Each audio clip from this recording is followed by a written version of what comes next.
Selamat siang semuanya. Wah, kurang kenyang ya kayaknya ya makan siangnya ya. Sekali lagi dong, selamat siang semuanya. Nah gitu dong, tunjukin semangat developer. Buat yang teman-temannya masih di luar mungkin boleh dipanggil-panggilin karena jangan lewatkan sesi satu-satunya speaker wanita hari ini. Oke, ini berat nih kayaknya ya. Oke, sekali lagi perkenalkan nama saya Foni, Country Manager untuk Red Hat Indonesia. Memang di sini saya pengen kelihatan kekinian, ya kan? Makanya judul presentasinya itu A Day in Life with Software Developer with Red Hat. Di sini ada yang udah pengguna Red Hat, mungkin boleh ada tangannya. Oh ya, ada beberapa tangan, thank you ya. Berarti sudah mengenal Red Hat tentunya. Red Hat adalah enterprise software terbesar open source di dunia. Oke, ini nextnya yang mana kakak? Oh ya, udah. Oke, mungkin ini mau cerita sedikit. Di sini kan pas teman-teman developer pasti very familiar dengan situasi sebelumnya dan juga situasi sekarang.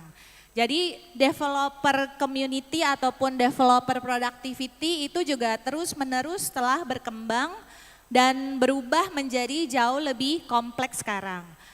Nah, kita semua mungkin bertanya-tanya, apa sih sebenarnya developer productivity itu? Bagaimana cara mengukurnya? Dan apa saja yang bisa kita lakukan untuk meningkatkan produktivitas tersebut. Kalau di masa lalu mungkin bisa dilihat di slide di belakang saya. Kalau masa lalu itu kita mengukur productivity developer itu mudah hanya dengan berapa banyak waktu yang digunakan untuk menyelesaikan sebuah task atau tugas. Gitu. Nah, dengan berkembangnya zaman dan teknologi ya kan, kehidupan seorang developer itu menjadi jauh lebih kompleks. Setuju? Setuju ya? Oke, jadi sekarang developer itu harus bisa melakukan modernisasi aplikasi, membuat sebuah cloud native application, dan mencoba untuk mengintegrasikan AI ataupun machine learning ke dalam aplikasi tersebut, dan juga harus make sure aplikasi itu secure dan scalable.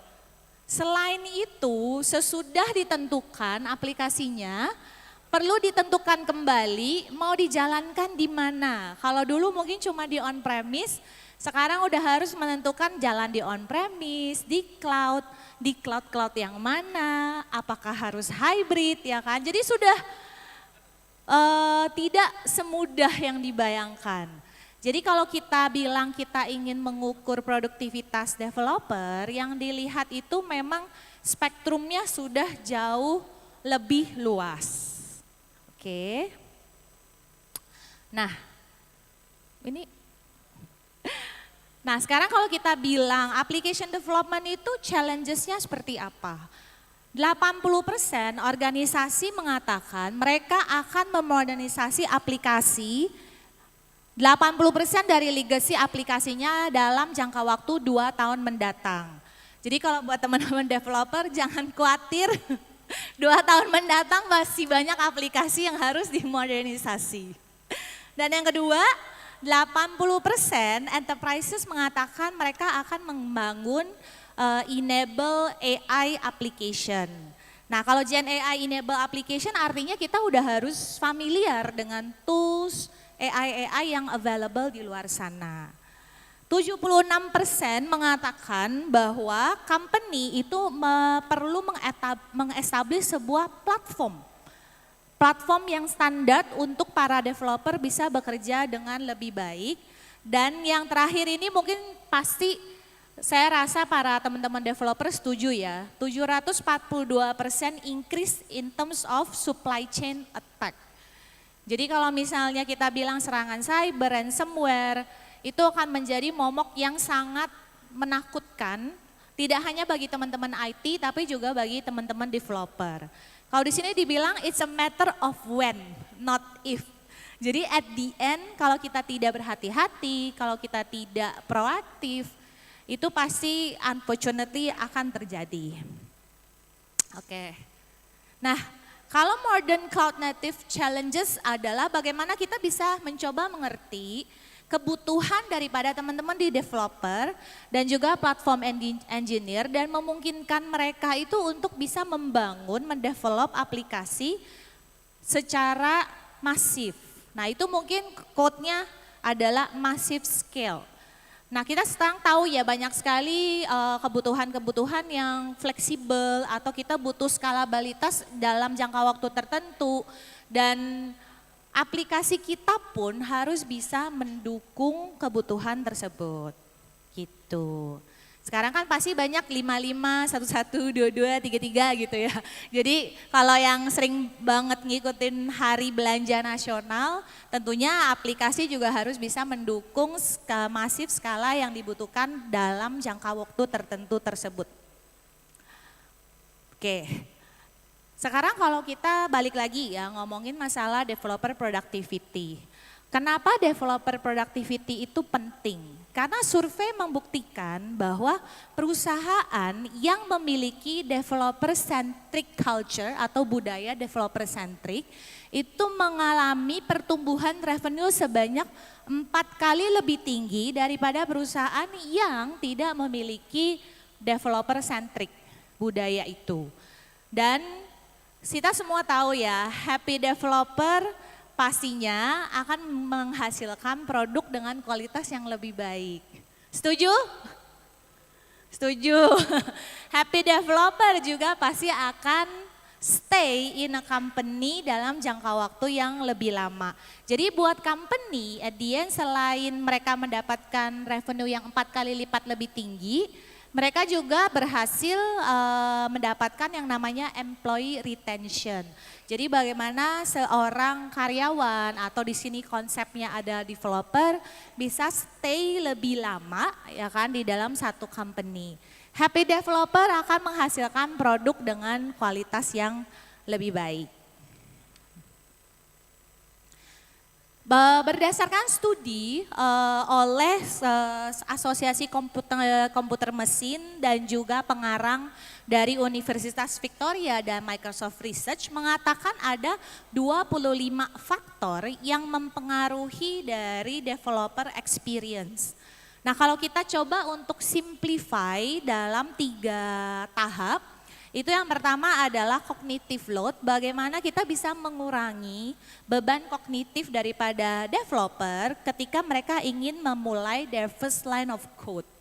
Yang kedua, mengoptimalkan flow stage. Jadi bagaimana ketika mereka udah start coding, diberikan sebuah environment yang memungkinkan mereka untuk jauh lebih produktif.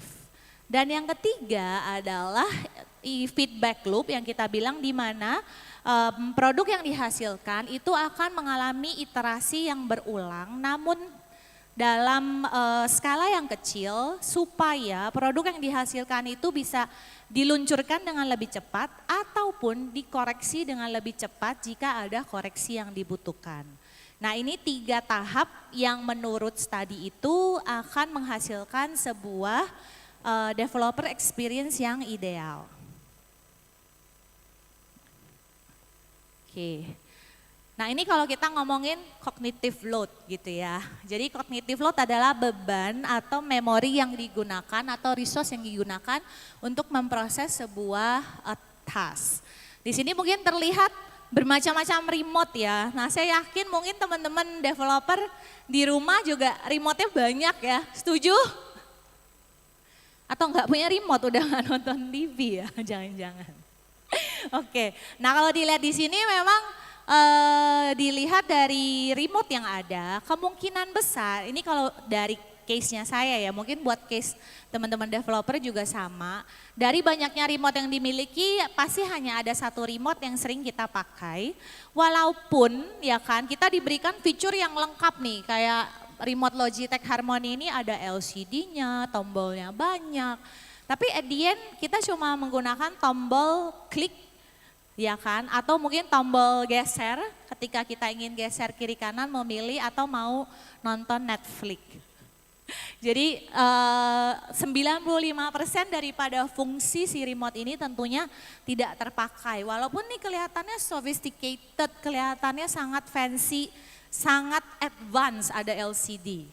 Nah sampai ketika saya membeli yang namanya Apple TV.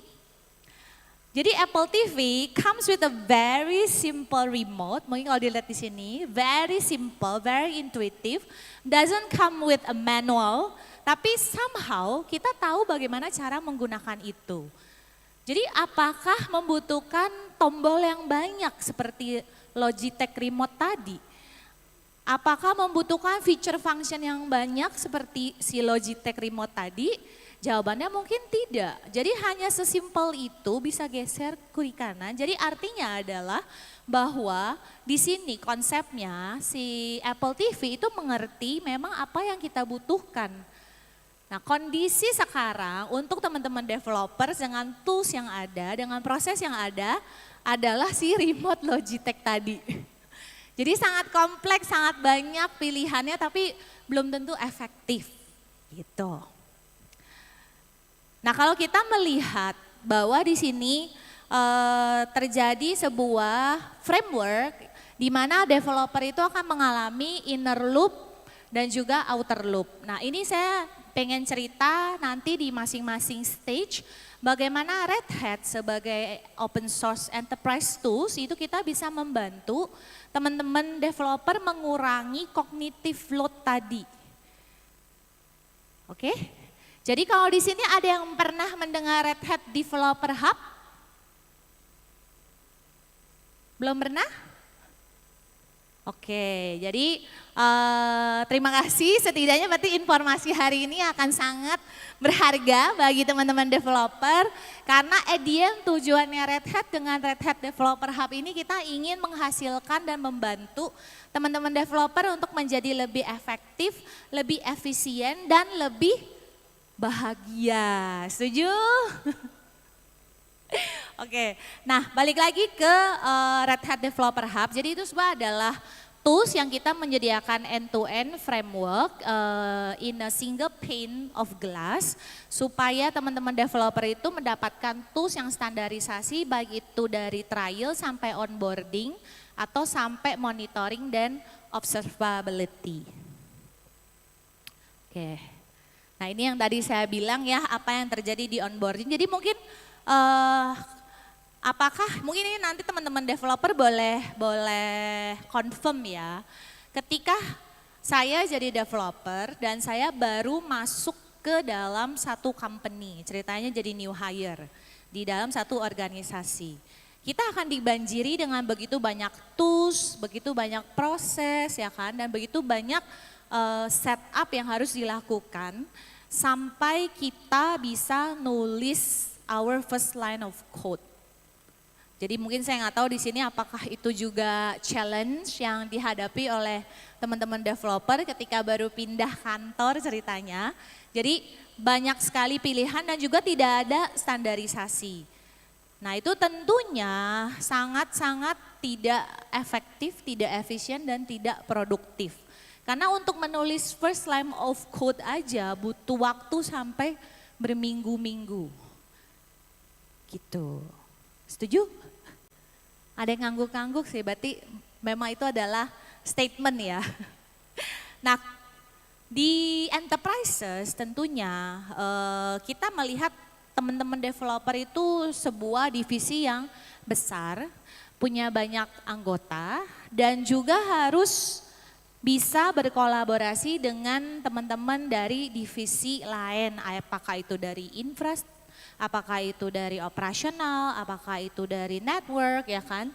Jadi kita tidak menyangkal bahwa begitu banyak friksi yang dihadapi oleh teman-teman developer. Jadi developer itu berat ya teman-teman ya.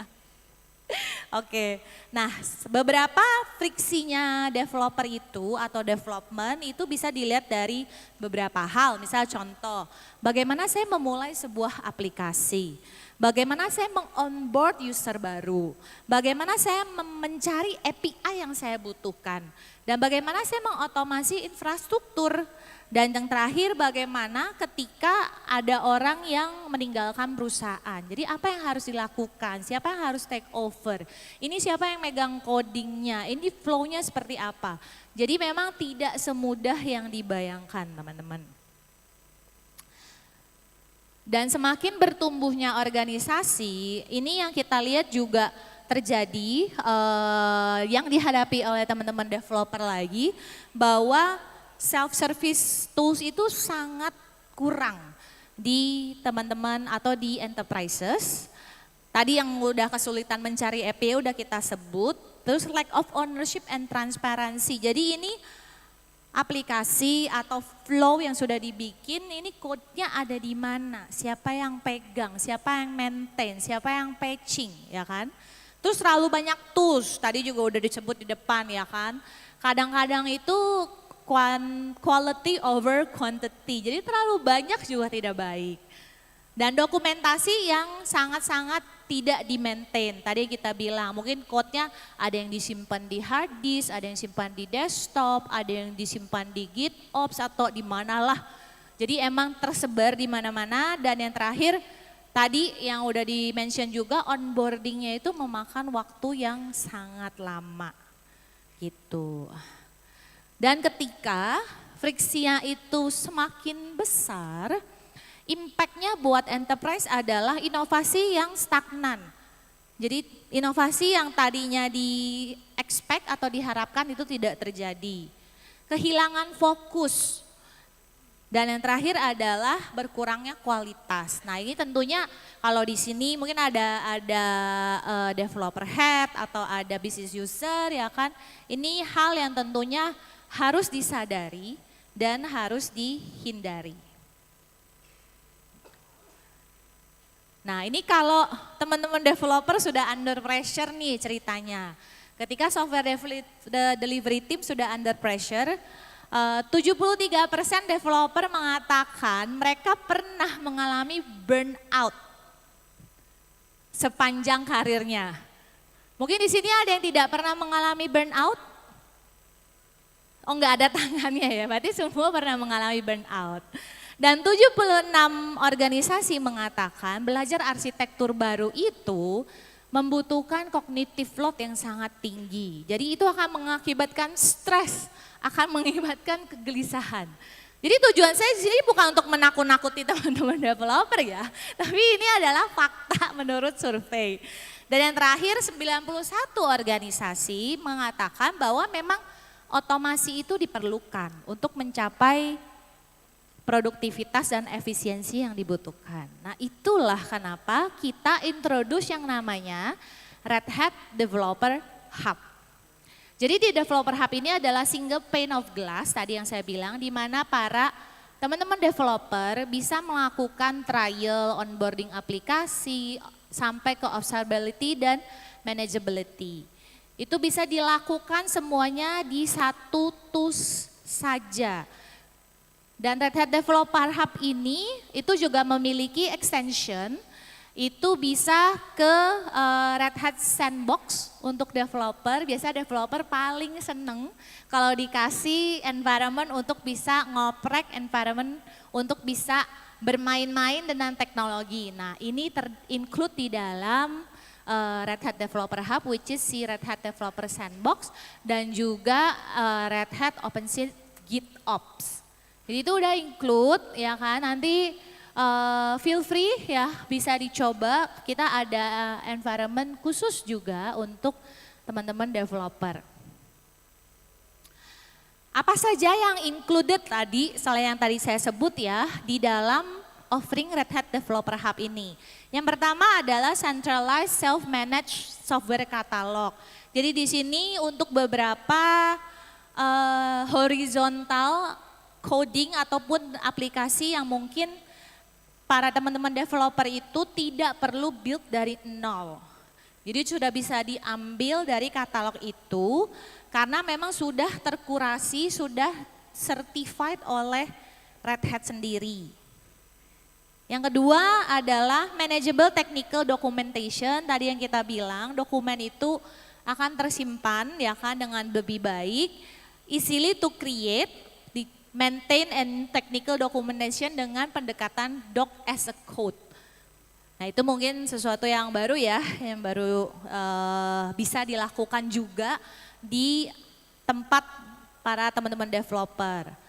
Software templates, nah ini juga menurut kita very useful, di mana tadi udah diberikan katalog, tapi kita juga menyediakan template. Jadi kalau ingin bikin sendiri, template-nya udah ada, ready to use, dan everything done in a matters of minutes katanya sih gitu. Jadi bikin code nggak akan memakan waktu yang sangat lama. Dan yang terakhir adalah search. Jadi bagaimana bisa menemukan informasi di dalam environment Red Hat Developer Hub itu, informasi any information yang dibutuhkan ada di dalam karena disimpan di satu platform yang sama. Oke, nah dari Red Hat sendiri kita believe bahwa Red Hat Developer Hub ini akan membantu para developer untuk menggunakan cognitive load atau beban kognitif yang lebih rendah sehingga kalian bisa lebih cepat onboard dan nulis your first line of code dengan lebih cepat. Selain itu, ya kan, yang penting untuk diketahui adalah tadi happy developer akan menghasilkan revenue 4 kali lipat lebih tinggi dibanding perusahaan yang tidak mengadopsi developer centric culture. Nah, kita masuk ke flow stage. Jadi apa itu flow stage? Flow stage itu di mana situasi developer untuk bisa start coding. Bagaimana mereka bisa coding di environment yang konsisten, bagaimana mereka bisa coding antara di desktop atau lokal kita bilangnya, dan production itu ada konsistensi. Jadi terjadi konsistensi antara mesin lokal dan juga di production environment.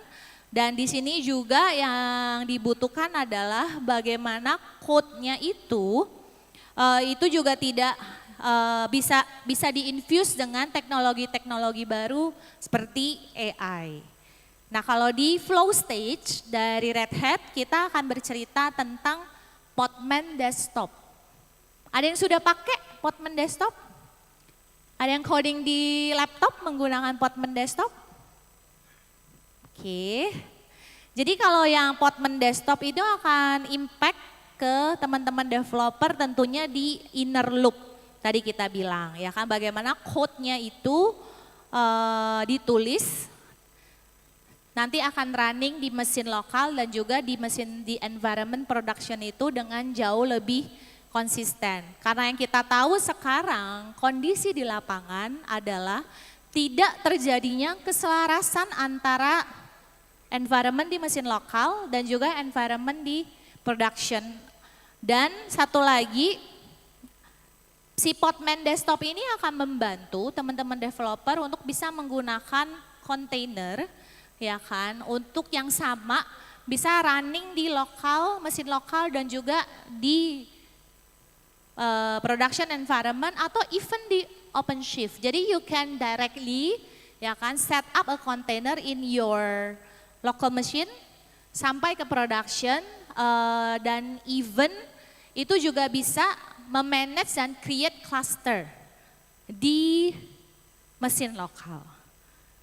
Jadi kalau dulu mungkin untuk melakukan itu kalian nulis code-nya itu mungkin menggunakan VM, tapi dengan Podman Desktop you can just use your mouse, not VM. Jadi itu kurang lebih perbedaan yang lumayan signifikan dengan menggunakan Podman Desktop. Nah ini tadi yang saya bilang ya kan terjadinya ketidakselarasan antara local machine dan juga production environment di mana bagaimana si teman-teman developer sebenarnya untuk cloud native kita udah harus mulai mengerti menggunakan container, menggunakan Kubernetes. Tapi unfortunately yang terjadi di beberapa customer kita, tim Kubernetesnya itu hanya satu. dan workload-nya banyak. Nah, mereka merasa Kubernetes itu malah bikin kompleks katanya. Padahal itu yang tidak seharusnya terjadi. Jika ingin membangun sebuah cloud native application ya kan yang udah ready untuk hybrid cloud, multi cloud, yang ready untuk kita bisa infuse AI ke dalam aplikasi, platform yang paling efektif dan efisien sekarang adalah si container dan Kubernetes tersebut.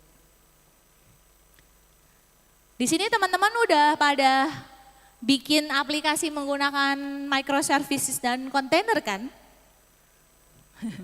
Oke, berarti sudah sangat advance, bagus. Berarti teman-teman Narada memaintain developer community-nya dengan baik.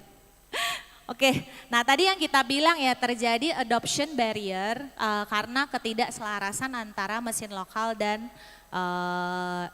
production environment. Nah disitulah Podman Desktop itu memiliki peran yang sangat penting karena di dalam Podman Desktop itu sendiri kita memiliki tools yang bisa langsung connect ya kan direct ke Kubernetes cluster, direct ke OpenShift dan di sini si Podman Desktop ini terintegrasi dengan baik dengan kita punya OpenShift platform plus Quay. Kalau misalnya pada familiar sama Quay ya kan, dan juga OpenShift Advanced Cluster Manager gitu. Jadi memang dari si Podman actually is free, kalian tinggal download running in your desktop dan itu bisa langsung udah connect dengan OpenShift yang sudah available baik itu secara remote ataupun secara managed services. Oke? Nah ini yang Podman Desktop itu apa aja sih sebenarnya kalau yang belum menggunakan. Jadi itu bisa run anything Windows, Mac, or Linux bisa running di atas operating system tersebut. Baik itu berupa container atau pods untuk bisa langsung diinstal di atas clusternya OpenShift juga. Dan at the same time bisa melakukan debug application atau even infuse shell untuk troubleshoot. Ya kan, jadi fleksibilitas dan extensibility ini yang memang diberikan oleh si Podman Desktop. Dan tadi yang kita bilang enterprise readiness, karena at the end aplikasi itu kalau misalnya bapak-bapak, teman-teman developer itu bekerja di salah satu organisasi, pasti yang dilihat dan dicari adalah enterprise readiness-nya, enterprise skill-nya. Nah ini yang tidak kalah penting, kita juga memiliki Podman AI.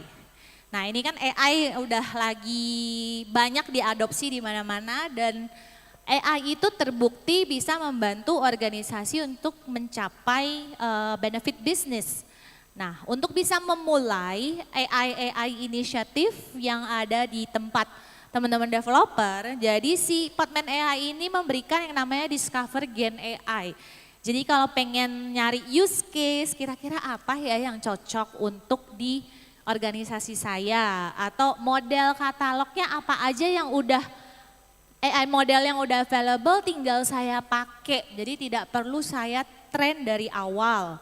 Terus bagaimana saya bisa running model itu di lokal, di dalam desktop saya. Jadi nggak perlu connect ke production environment, nggak perlu connect ke server. Dan yang tidak kalah pentingnya adalah playground environment. Jadi seeing is believing gitu kata orang ya. Jadi ya kita memang harus coba, kita harus merasakan itu sendiri. Nah tadi kita juga memberikan Gen AI recipe kalau kata bahasa. Saya sempat nanya nih sama teman saya yang dari developer juga, kenapa sebutannya recipe gitu. Jadi Gen AI resep gitu katanya ya, itu adalah list of AI use case tadi yang bisa dipakai. Jadi kalau nggak kebayang ini saya mau pakai buat apa nih si AI yang kira-kira akan benefit buat company saya atau buat organisasi saya, itu udah available. Terus juga udah dibelikan guide user untuk bisa integrasi dengan LLM yang udah dipakai. Terus ready to hack local environment ya kan, itu juga penting. as small as you can try and do it in your local machine. Dan juga yang tidak kalah penting, kita juga bisa memberikan guidance ilustrasi kalau memang sudah atau mau di running di OpenShift environment. Nah, aku yakin nih kalau dari teman-teman developer yang memang mungkin datang dari organisasi bank, ya kan, most of the bank itu sudah menggunakan Red Hat OpenShift Container Platform. Jadi it's getting critical buat teman-teman developer, so you know, kebayang gitu ya kalau saya mau install di OpenShift itu akan seperti apa. Oke, nah itu tadi model katalog yang kita bilang. Jadi AI yang sudah kita kurasi oleh Red Hat, sudah kita so-called, kita certified lah ya. Kita berikan kepada teman-teman developer supaya kalian juga tidak perlu start from scratch. Jadi tidak perlu reinvent the wheel. Time to marketnya menjadi jauh lebih cepat. Nextnya, nah itu tadi playground environment, jadi bisa evaluate, tes, sampai even compare the model. Jadi model yang udah dibikin A, model yang udah dibikin B, saya ingin compare gimana nih, yang mana lebih efektif, yang mana lebih akurat. Itu sudah include di dalam playground environment. Oke. Nah tadi kalau dari sisi flow stage, ya kan, jadi diberikan environment yang tepat, tools yang tepat untuk bisa coding tanpa interupsi dan being consistent in local dan production.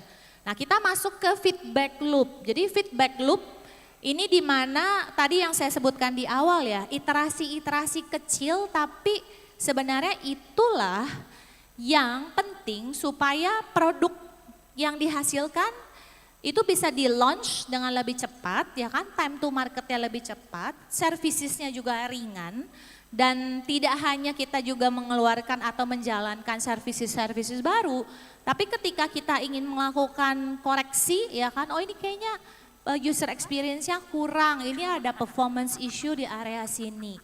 Nah itu sebenarnya adalah kondisi-kondisi yang terjadi di feedback loop kita bilang. Nah di dalam feedback loop saya akan cerita sedikit mengenai outer loop. Tadi kan udah ya inner loop, sekarang kita sudah sampai di outer loop. Outer loop ini adalah kondisi di mana coding tadi yang udah dihasilkan oleh teman-teman developer itu akan diaudit, so called ya. Akan dicek compliance-nya, akan dicek dari sisi keamanannya, akan dicek dari sisi scalability-nya. Jadi a lot of checklist yang harus dilakukan oleh teman-teman developer sebelum kita push ke deployment atau push ke production.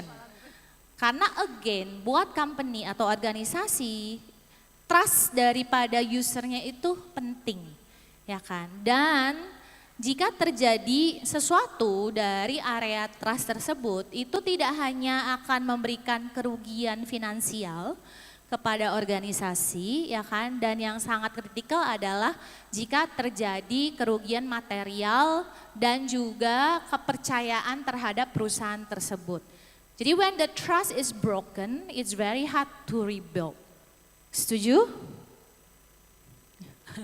Kertas aja kalau udah lecek katanya nggak bisa dilurusin lagi walaupun kalau disetrika.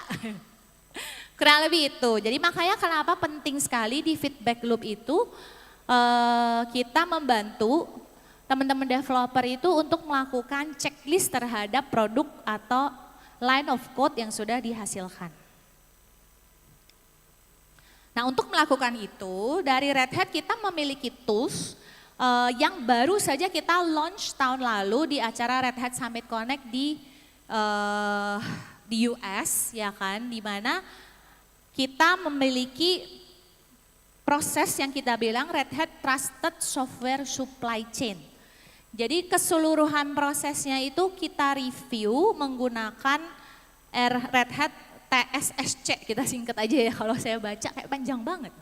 Jadi si Red Hat Trusted Software Supply Chain ini akan membantu untuk mengecek code, ya kan, dan memonitor code tersebut in the whole process supaya akan sesuai dengan guidance, akan sesuai dengan compliance.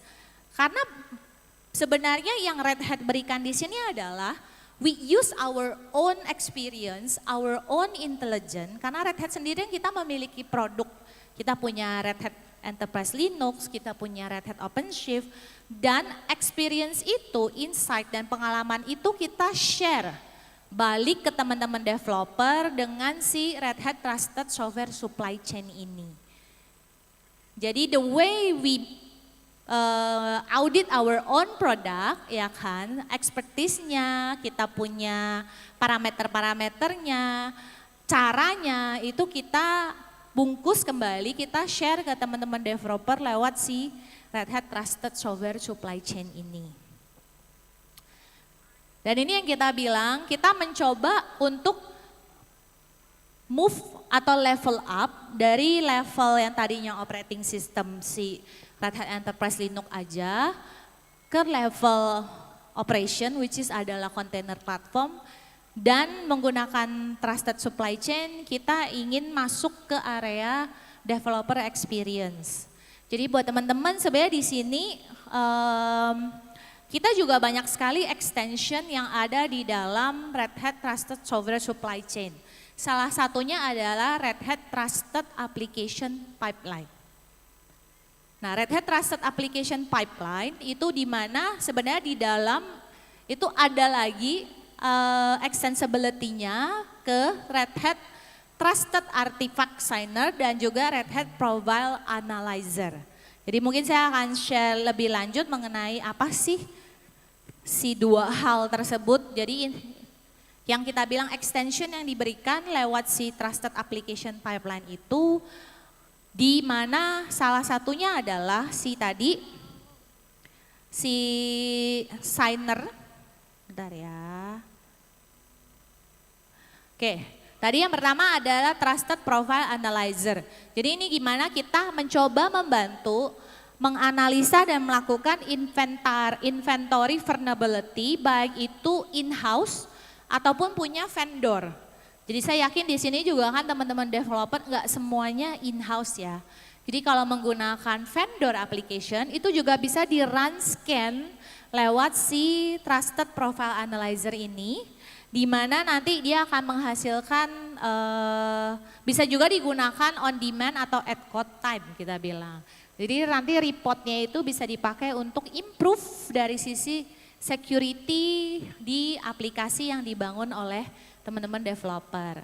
Selain itu, tadi yang aku bilang Trusted Artifact Signer, jadi ini adalah untuk menjaga integritas ataupun autentikasi aplikasinya. Jadi siapa yang memberikan digital signature-nya. Nah itu yang mungkin kadang suka loss dari teman-teman developer gitu ya. Ini siapa yang bikin, siapa yang terusin. Nah dengan menggunakan artifact ini kita bisa trace. Kita bisa track dari sisi digital signature dan validation-nya. Oke, aku nggak baca detail, nanti mungkin bisa di-share. Dan again, balik lagi in summary gitu ya, bahwa ideal developer experience, definitely yang pertama reduce cognitive load, ya kan, itu menggunakan Red Hat Developer Hub tadi. Yang kedua adalah flow stage, optimalisasi dari sisi flow stage dengan menggunakan Podman dan juga Red Hat OpenShift.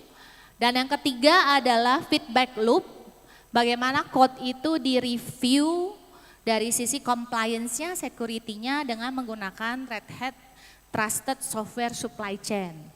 Mudah-mudahan ya kan, kalau dari teman-teman developer menggunakan these tools dan juga happiness-nya itu bisa ditercapai, yang tadi mungkin a day in a life as a software developer itu akan lebih berwarna dan lebih indah katanya. Oke. Dan buat teman-teman developer yang ingin tahu lebih lanjut mengenai produk-produk atau solusi-solusi yang saya sampaikan di awal, bisa ke sini, linknya adalah Podman Desktop. Atau ingin bertanya-tanya, kita ada booth Red Hat di depan, di situ ada teman-teman Red Hat Expertise yang akan standby, feel free untuk visit dan juga bertanya-tanya mengenai bagaimana sebenarnya solusi Red Hat itu bisa membantu teman-teman developer untuk menjadi lebih produktif, lebih efisien dan tentunya lebih bahagia katanya. Dan ini another level of details ya kan, mungkin tadi very high level summary. Kalau ini udah produk banget. Jadi kalau misalnya ingin application modernization bisa menggunakan apa, ingin coba Gen AI bisa coba produk Red Hat yang mana, ya ini slide jualan katanya. Jualan sedikit boleh ya Pak Nanto ya. Jadi kalau dari slide saya yang panjang tadi selama 40 menit yang lalu, kalau lupa nggak apa-apa, cukup ingat slide ini aja. Jadi this is a very important slide, how do you subscribe in the Red Hat developer community ya kan, dimana kalian bisa bertemu dengan teman-teman developer lainnya yang sudah memiliki experience dengan Red Hat. Terus jika ingin hands on ini juga udah ada ya kan, ada interactive course-nya juga di dalam, ada sandbox-nya itu yang katanya sangat critical buat teman-teman developer. Dan kalau ingin continuous learning ini dapat update terbaru mengenai inovasi-inovasi dari Red Hat, bisa subscribe di developer newsletter. Oke, jadi cukup slide ini yang perlu dibawa pulang. Dan ini join Red Hat Developer sekarang, scan the QR code, subscribe ya kan. Jangan pulang sebelum subscribe. Nanti dicek di depan, kalau belum subscribe nggak boleh keluar. Dan jangan lupa saya juga ingin promosi sedikit boleh ya Pak Nanto ya. Red Hat itu kita ada our annual event tanggal 29 Agustus di Hotel Fairmont Jakarta. Itu adalah the largest Enterprise Open Source Event. Ini adalah annual di mana kita akan membawakan kembali announcement yang udah dilakukan di Red Hat Summit Connect di US atau di Denver tahun ini. Akan kita translate ke kebutuhan dan local wisdom. Jadi jangan lupa secure your slot, daftar sekarang untuk Red Hat Summit Connect Jakarta. Oke, sebenarnya sampai di sini saja presentasi saya. Mudah-mudahan bermanfaat nih buat teman-teman developer. Yang perlu diingat tadi ya, happy developer akan menghasilkan kualitas produk yang bagus, akan membantu menaikkan 4 kali lipat revenue organisasi. Nanti mungkin kalau pulang ya boleh bilang sama manajernya atau GM-nya atau VP-nya gitu. Bapak tahu nggak, happy developer itu revenue Bapak bisa naik 4 kali lipat gitu. Jadi harus dibikin happy dulu, setuju? Oke, aku tutup pakai pantun boleh? Boleh. Tapi aku pengen cakepnya yang kenceng ya. Ya. Boleh nggak teman-teman? Biar nggak ngantuk gitu loh. Oke, kita mulai ya. Jalan-jalan ke Pasar Bekasi. Cakep. Jangan lupa beli mangga, beli kecapi. Cakep. Produk Red Hat bisa jadi solusi. Cakep. Kalau ingin developernya happy. Oke, thank you. Makasih, selamat siang. Terima kasih, jangan kemana-mana Bu, tetap di tempat. Ini seru banget ya, ini materi yang disampaikan sama Ibu Vonicius selaku Country Manager dari Red Hat ya. Pokoknya nggak boleh pulang sebelum subscribe ya Bu ya. Betul, oke sebagai ungkapan terima kasih kami karena sudah mau sharing sama kita tentang produk-produk dari Red Hat, juga solusi-solusi dari Red Hat. Kami persilakan kepada Bapak Hananto untuk dapat menyerahkan plakat. Pak Hananto izin Pak, untuk dapat menyerahkan plakat kepada Ibu Vonicius. Sekali lagi kita kasih tepuk tangan dong untuk Ibu Foni, terima kasih banyak. Ini satu-satunya perempuan ya, sejak dari pagi kita soalnya nggak ada sama penjara pemromannya ya. Cuma baru Ibu Foni aja nih. Oke, tepuk tangan dulu.